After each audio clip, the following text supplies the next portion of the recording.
Շնորհակալ եմ նախ կառուցողական առաջարկությունների համար եւ իհարկե չնայած մենք պայմանավորվել ենք, որ այսօրվա քննարկումը տեխնիկական բնույթ է կրելու, բայց հնչել են մտքեր, որոնց ուղղակի չանդրադառնալը կարող է սխալ տպավորություն թողնել մեր գործընկերների կողմից բարձրացված մի շարք հարցեր եւ ես ուզում եմ անպայման դրան անդրադառնալ։ Առաջինը անվտանգության համակարգի հետ կապված, Հայաստանի Հանրապետության անվտանգության համակարգի հետ կապված։ Ինչպես պատերազմից առաջ, այնպես էլ պատերազմից հետո Հայաստանի Հանրապետության արտաքին անվտանգության համակարգը փոփոխություն չի կրել։ Եվ այդ համակարգը հիմնված է եղել նախ եւ առաջ հայ-ռուսական համատեղ զորախումբ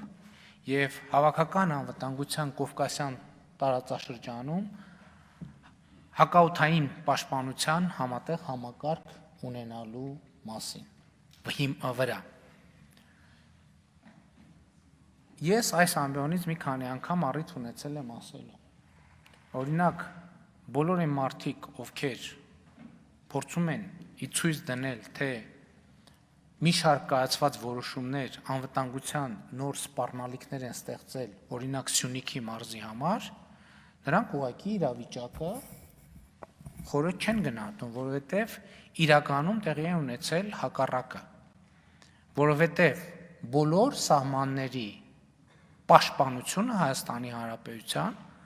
այժմ իրականացվում է ինչպես միջայլոց պատերազմից առաջ։ Հայ-ռուսական համատեղ զորախմբի ուժերով եւ ջանքերով,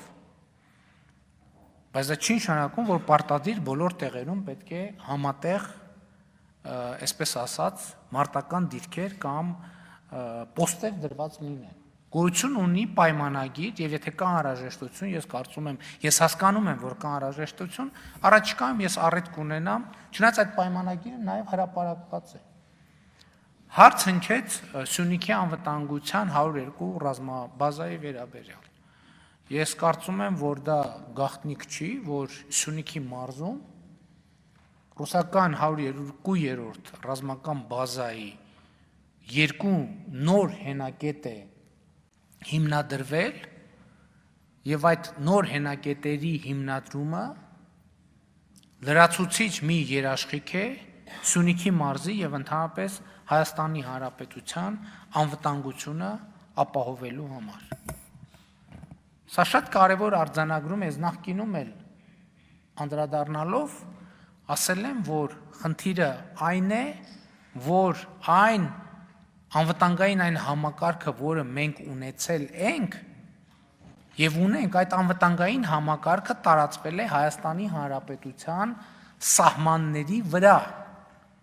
Իսկ որոնք են այդ սահմանները, սահմանների նկարագրությունը տվել է Հայաստանի ազգային ժողովը 2010 թվականին ընդունված վարչատարածքային բաժանման մասին օրենքով։ Հիմա այս դահլիճում մարդիկ կան,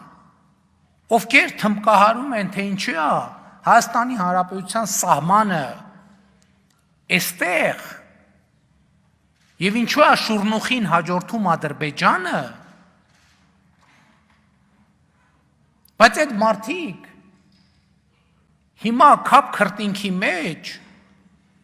ջանքեր են գործադրում, որ սահմանը այդտեղ ֆիքսած մարդկանց համամասնական ցուցակներում տեղ զբաղեցնեն։ Բայց մեկը կարա է տրամաբանություն ինձ բացատրի։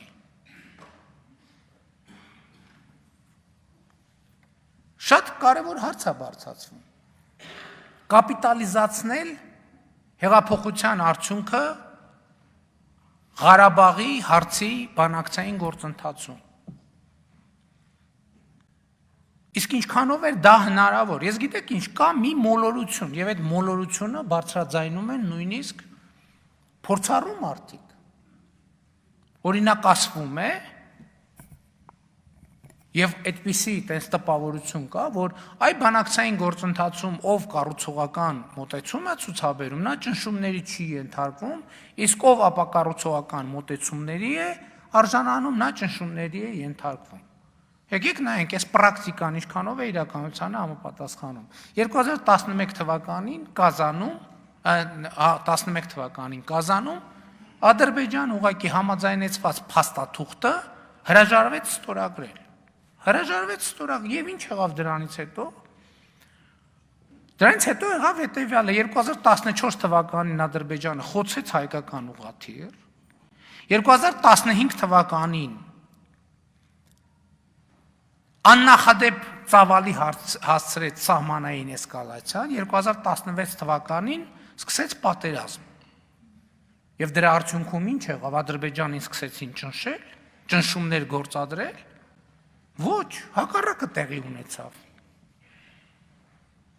Ես ասացի, փոխվեց բանակցային տրամաբանությունը, որ ասացին ոնց որ Ադրբեջանը ճիշտ է ասում, իսկ կարող է այդ տրամաբանությամբ սկսենք առաջ շարժվենք։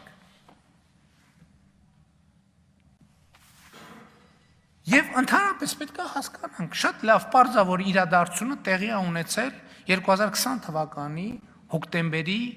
ներողություն սեպտեմբերի 27-ին, պատերազմը բռնկվել է։ Բայց այդ պատերազմը սենց օդից ընկել է միանգամից։ Բայց 2016 թվականի ապրիլին ինչ է տեղի ունեցել։ Բայց դրան նախընթաց շրջանում, ինչ ես նախորդ իմ ելույթում էլ ասացի։ Բայց այն ժամանակ, որ տարիներով բարձրաձայնում էինք, որ Լեռնային Ղարաբաղը բանակցային գործընթացից դուրս թողելը բերելու է անշրջելի հետևանքների։ Բայց 20 տարի դրա մասին խոսացվել է։ Հասկանում եք, Ղարաբաղը հայկական կողմը սեփական ձեռքերով դուրս թողնի բանակցային գործընթացից։ Ինչի հանուն իշխանության։ Հանուն իշխանության։ Ու այո, այն ժամանակ Հայաստանը կարող էր ասել, ես առանց Ղարաբաղի չեմ բանակցում ու ոչ մի բան տեղի չեր ունենա։ Ավելին ասեմ, այդ որ տենց խոսում են մեծ, եկեք հազիվ առիթ է, այստեղ մի նախադասություն հնչեց, եկեք տեսնենք 1999 թվականին ԵԱԿ Ստամբուլյան գագաթաժողովում կոնսենսուսով ինչ է ընդունվել։ Փաստաթուղթ, որը կոչվում է վերնագրին ուշադրություն դարձրեք, Եվրոպայում անվտանգության խարտիա, որ ընդունվել է կոնսենսուսով, Հայաստանը ամենաբարձր մակարդակով մասնակցել է եւ կողմ է քվեարկել։ Եվ ինչա գրված այդտեղ, եկեք մեջբերում անենք։ Մարդու իրավունքների, ներառյալ ազգային փոքրամասնություններին պատկանող անձանց իրավունքների նկատմամբ լիարժեք հարգանքը, բացի այն բանից, որ դա ինքնին նպատակ է, չպետք է խաթարի, այլ պիտի հակառակը ամրապնդի տարածքային ամբողջականությունն ու ինքնիշխանությունը։ Ինքնավարության ուշադրություն դարձրեք, ինքնավարության տարբեր հայեցակարգերը, ինչպես նաև վերոհիշյալ փաստաթղթում նշված այլ մոտեցումներ, որոնք համապատասխանում են ԵԱԿ սկզբունքներին, ազգային փոքրամասնությունների էթնիկ, լեզվական եւ կրոնական ինքնության պաշտպանության եւ խթանման միջոցներ են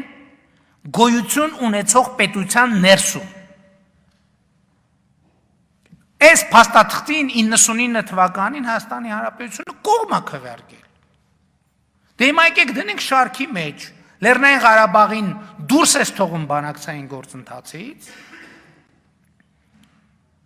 Ասում ես դե նորմալ է, որ միջազգային հանրություն ազատագրված տարածքները համարում է օկուպացված,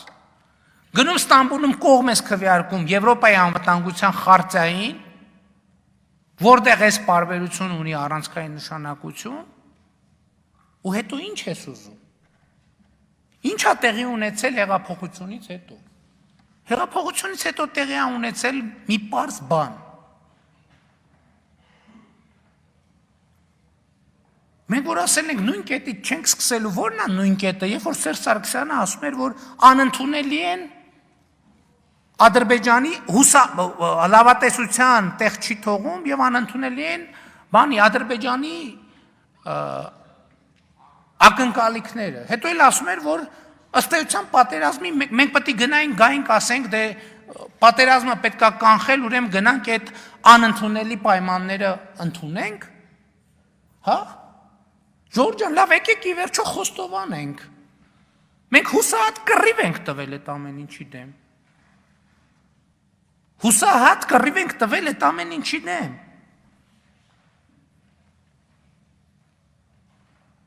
Չենք հանձնվել, կռիվ ենք տվել։ Եվ ուզում եմ ասել, այսօր կա այդ կռիվը։ Մենք նենց չի կաբինետներում փակված ենք այդ կռիվը տվել։ Այսօր ասում են, ես չեմ հասկանում, մեկ կարա ինձ բացատրի, ինչ հազար ներողություն էլի, ասենք դա նորմալ է, երբ որ քաղաքական նպատակահարմարությամբ ես ասացի, որ զոհերի թիվը 5000 զոհ մենք չունենք։ Առավել եւս 7-1-ը կարա բացատրի, դա նորմալ է, որ ասում են, այ 5000 զոհ տարավ կոտորեց, 7000 մարդ տարավ կոտորեց։ Այդ պատերազմը իմ ընտանիքի կողքով չի անցել։ Իմ որդին եղել է առաջնագծում են տեղում, որտեղ մենք տվել ենք ամենամեծ թվով զոհերը։ Իմ որդու հետ այսինքն կողքի իրանք մարմիններով իրար կպած մարդ է եղել զոհվել է։ Որևէ մեկը չէր կարող որոշել, որ պետք է զոհվողը լինի ինքը, եւ ոչ թե այդ մարդու անուն ազգանունը կա, դա ստուգելի փաստ է։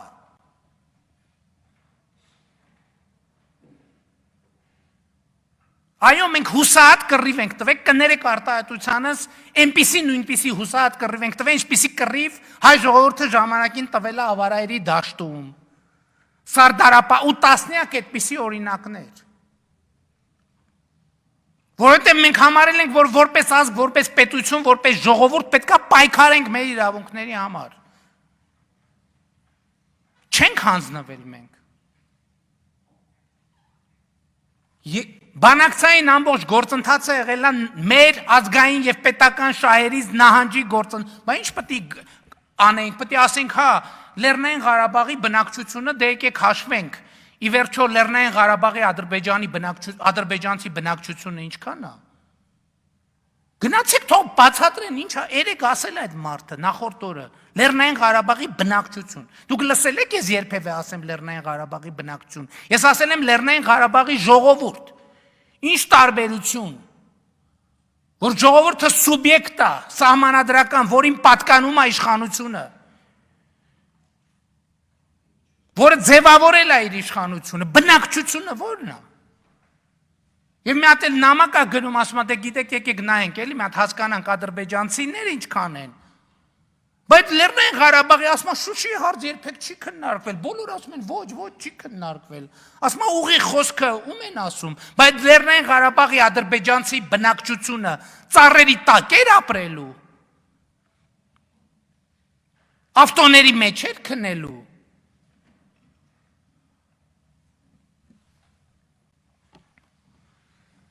Այո, մենք կռիվ ենք տվել։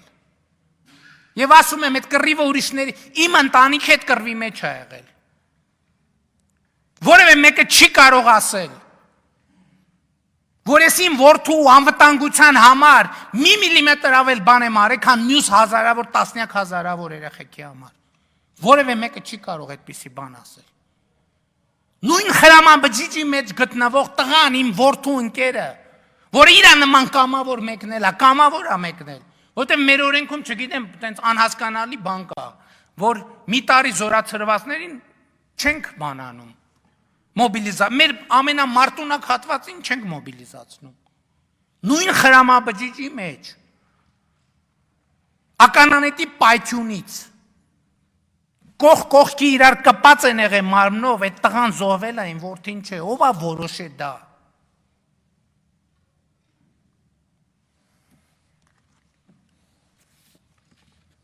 Հա, մենք կռիվ ենք տվել, որովհետև ես այս ամբիոնից եւ դրանից առաջ ասել եմ, մենք Վարդան Մամիկոնյանի սերունդներն ենք, մենք Արամ Մանուկյանի սերունդներն ենք։ Հա,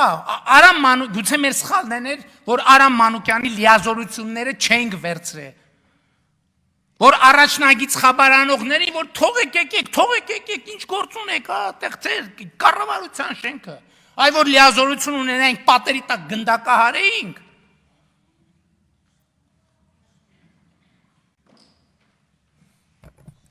Անընդհատ խոսում են Արդարության եւ արդարադատության մասին։ Սա Հայաստանի Հանրապետությունում 2001 թվից բանտերում գտնվող մարդկանց թիվն է։ Բանտերում գտնվող մարդկանց թիվն է։ Մենք տասնյակ տարիներով կռիվ ենք տվել։ Հիմա ես շատ եմ քննադատում դատական համակարգին, հիմա ուզում եմ ի պաշտպանություն դատական համակարգի մի բան ասեմ։ Տարիներով կռիվ ենք տվել,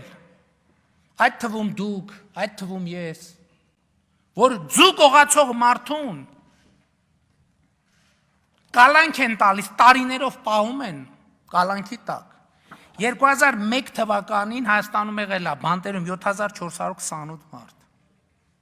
2021 թվականին Հայաստանի բանտերում 1967 մարդ կա։ Այս մարդիկ են կոնկրետ, ընտանիքներ են, երեխեք են, որոնց հայրերը իրանց կողմ մենք ժողովրդին տվել ենք ազատություն։ Եվ ասեցի, որ արդարության հեղափոխությունը եղել է առաջին հերթին արդարության եւ արդարադատության համար, այո։ Իսկ արդարության եւ արդարադատության հիմնարար սկզբունքը հետեւյալն է։ Ես նախորդ անգամ ասացի, իմ գործընկերները իրավաբան ինձ ուղղում են։ Ես ասացի, որ սկզբունքը հետեւյալն է, ավելի լավ է մի հանցագործ, ավելի լավ է հանցագործը մնա ազատության մեջ, քան անմեղ մարդը հայտնվի բանտում։ Իրավաբան գործընկերները ինձ ուղղում են, ասում են, սկզբունքը սենց ավելի լավ է 10 հանցագործ մնա ազատության մեջ, քան մի անմեղ մարդ հայտնվի բանտում, որտեվ հանցագործին այսօր չէ վաղը կբռնես եւ դու արդարադատությունը կիրականացնես։ Իսկ երբ որ անմեղ մարդ 3 տարի, 5 տարի, 10 տարի բանտում է, իր երեխու ճակատագիրը այլևս չես կարող վերականգնես։ Այո, այսօր ճիշտ եք ասում, բազմաթիվ հանցագործներ կան ազատության մեջ, բայց այսօր Հայաստանի բանտերում անմեղ մարդ չկա, մենք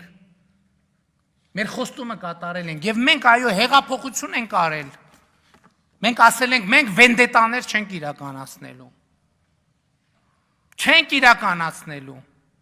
Այսօր խոսում են, ասում են, բռնապետական իշխանությունը Հայաստանում հաստատված։ Հայաստանում չի կարա բռնապետական իշխան, որտեվ 2018 թվականին մենք մեզ զրկել ենք բռնապետություն լինելու հնարավորությունից։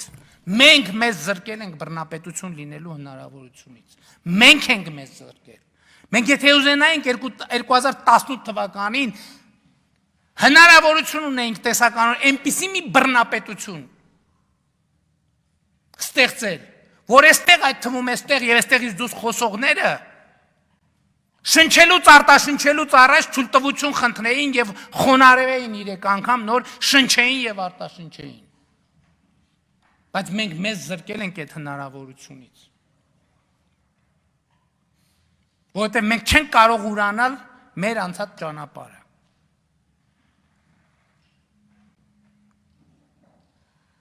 Սխալներ, այստեղ ձախողեցիք, այնտեղ ձախողեցիք, այնտեղ ձախողեցիք։ Մենք կռիվ ենք տվել բոլոր ձախողումների դեմ։ Այո, մենք 30 տարի ելույթ ունեցողներից մեկը մի բան ասեց, հենց մտքումս տպավորվեց, չասեմ, ասեց, ինչ ասեց, ասեց հաղթանակը մսխել ենք, թե հաղթանակը, հա, տենց մի արտահայտություն հնչեցվեց։ Այո, այսօր կանգնում են առաջնագծի մասին են խոսում, բայց 30 տարի, որ առաջնագիծ էին թալանում ու դղյակներ կառուցում ու Փարիզներում ու Հռոմներում, խիչ էիք խոսում։ Ընդհակառակը կերակրատաշտի ձեզ փայն է շպրտում էինք, սենց հավաքում էիք բան, դուք էլ ձեր տներն էիք առնում։ Բայց ինչի չէիք խոսում, որովհետև այսօր մամուլի ազատության օրը այսօր չի ստեղծվել։ Մամուլի ազատության օրը շատ վաղուց է ստեղծվել։ Իսկ դուք այդ մամուլի ազատությունից օգտվելու համար առավոտ կեսօրին եւ երեկոյան թույլտվություն եք ստանում համապատասխան տեղերից եւ մարմիններից։ Այո, մենք ձեզ ենք տվել ազատության, բայց դուք չեք ուզում այդ ազատությունը։ Որովհետև ազատությունը նաև պատասխանատվություն է։ Որովհետև այդ կերակրատաշտը ձեզ համար ավելի կարևոր է, քան որևէ ազատություն։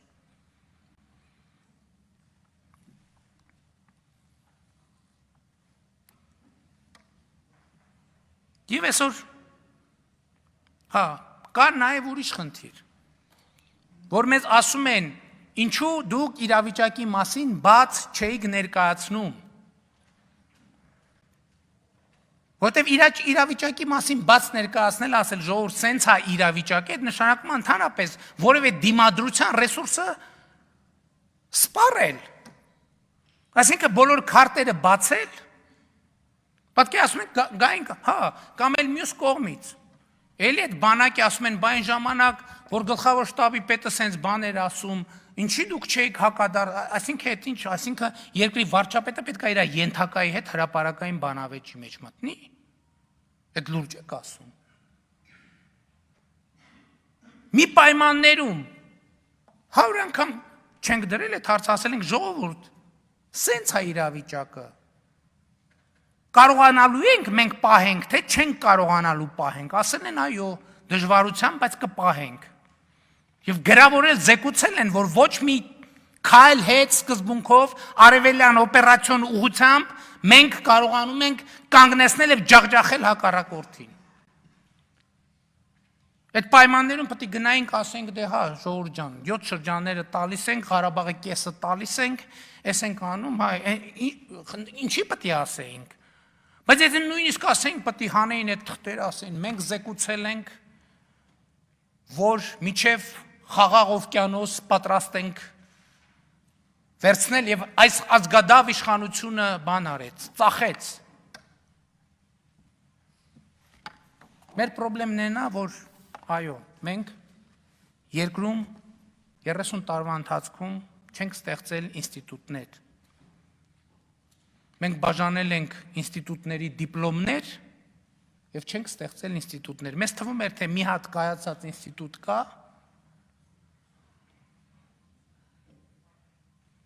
պարզվեց էդ էլ չկա։ Բայց ես մյուս կողմից էլ ուզում եմ մենք բան անենք, էլի հետեւյալը անենք։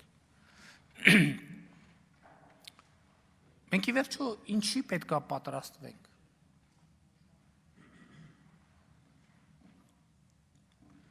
Մենք պետք է պատրաստվենք անվտանգության, տարածաշրջանային կայունության եւ մենք պետք է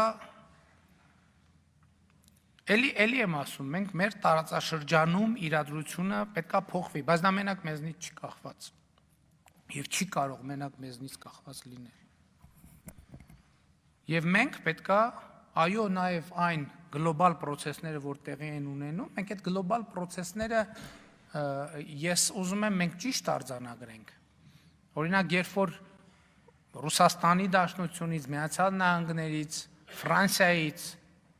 այնպիսի հայտարարություններ են հնչում, որոնք մենք ողջունում ենք, այդ հայտարարությունները հնչում են տարածաշրջանում անվտանգություն եւ կայունություն ապահովելու համար։ Այդ հայտարարությունները չեն հնչում տարածաշրջանը բորբոքելու համար։ Սա շատ կարևոր արձանագրում է եւ ես երևի տենց բան պիտի չասեմ, բայց ուզում եմ մեզ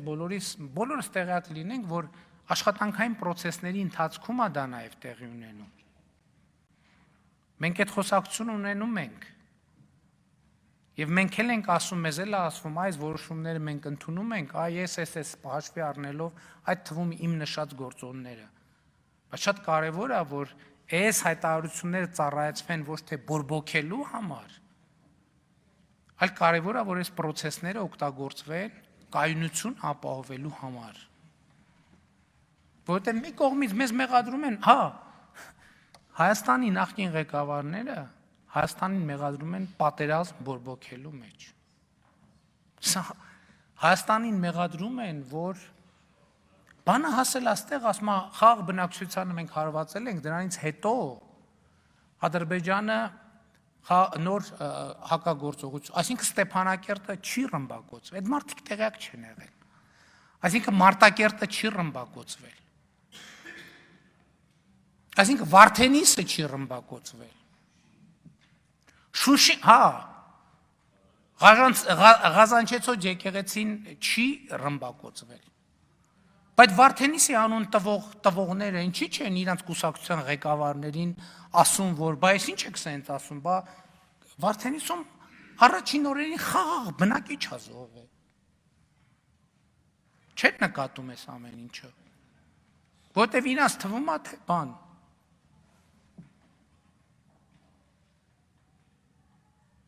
Իրաց թվում է թե власть меняется։ Իրանք սխալվում են։ Որովհետև Հայաստանի Հանրապետությունում իշխանությունը չի կարող փոխվել, որովհետև իշխանությունը 2018 թվականից պատկանում է ժողովրդին։ Ոնց կարա ժողովրդի, այսինքն ինչ, ժողովրդի իշխանություն չի ունենալու Հայաստանում, բացառված է, մոռացեք դրա մասին։ Հանկարծ մտքներովդ էլ չանցնի։ Եվ այստեղ ուզում եմ ողջունել Լուսավոր Հայաստան խմբակցության մոտեցումը, որ կապ չունի ով ինչ կարգավիճակ կունենա, իշխանությունը չի փոխվելու, որովհետև իշխանությունը պատկանում է ժողովրդին, դա անփոփոխելի է այդ իշխանությունը, այդ անցավ, այդ 2018 թվականից առաջ էր, անփոփոխելի է և այս հարցերը անպայման հնչելու են, Եվ էդ էլ եմ, պետք չի թաքցնել, այո, այս պատերազմը մեզ թուլացրել է, մեզ գործող կառավարությանը թուլացրել է։ Եվ մենք ուզում ենք գնալ ժողովրդի մոտ և վերգտնել մեր ուժը։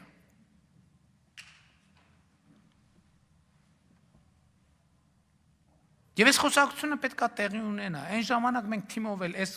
բանակցային գործընթացի մանրամասները դե ասում ենք չբացենք, այնուամենայնիվ այդքան շատ մանրամասն չանենք, որովհետև դա կարող է Հայաստանի պետական շահերին, բայց պետական շահերի մասին ո՞րն է։ Մարդիկ արդեն քարտեզներ հեսա կգցեն, խորհուրդ տալով, թե որտեղից կարելի է սողոսկել։ Թվում է թե Վարդենիսի համար են մտածում։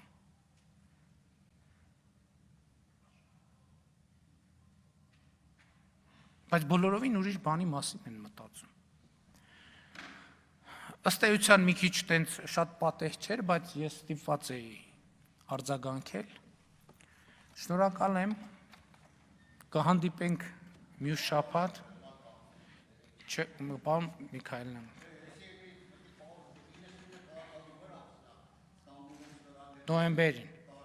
Նոյեմբերին, հոկտեմբերի 27-ից հետո։ Շնորհակալություն։